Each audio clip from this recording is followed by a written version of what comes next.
Hello అండి, మీలో ఎవరికి ఇట్లా అప్పాలు ఛాయలు వేసుకొని తినడం ఇష్టం? ఇవి మురుకులు. వీటికంటే నాకు గారప్పలు అంటే కట్ట గారెలు, చెక్క గారెలు అని అంటారు, అవి ఇష్టం. నాకు మస్తు ఉంటుంది కదా టేస్ట్. ఇప్పుడు తినేసి టేస్ట్ ఎట్లుందో చెప్తా. నీకు ఒక విషయం చెప్పాలనా, మేము చిన్నప్పుడు ఇట్లా ఛాయలు అప్పాలు వేసుకొని అయితే తినేటోళ్ళం. మీకు ఇప్పుడు ఇడ్లీలు, దోశలు అవి ఇవి చెప్పి మీరు తింటున్నారు కదా. ఇప్పుడు ఎప్పుడు ఇట్లా తినలే కదా, సో ట్రై చేయి, టేస్ట్ ఎట్లుందో చెప్పు నాకు.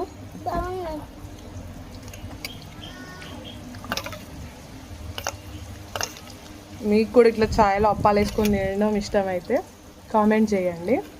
ఎట్లుంది నాని? ఇప్పుడు అంటే వీళ్ళకి స్నాక్స్కి, టిఫిన్లు అవి ఇవి ఇవన్నీ పెడుతున్నారు. 90s కిడ్స్కి మనకి ఏముంటుందండి, ఇంట్లో చేసింది తప్ప. టిఫిన్ ఇడ్లీ, దోశ ఎన్నో రోజులకు చేసేటోళ్ళం. సో మనకు తెలిసినవి అయితే ఇవే కాబట్టి సబ్స్క్రైబ్ చేసుకోండి.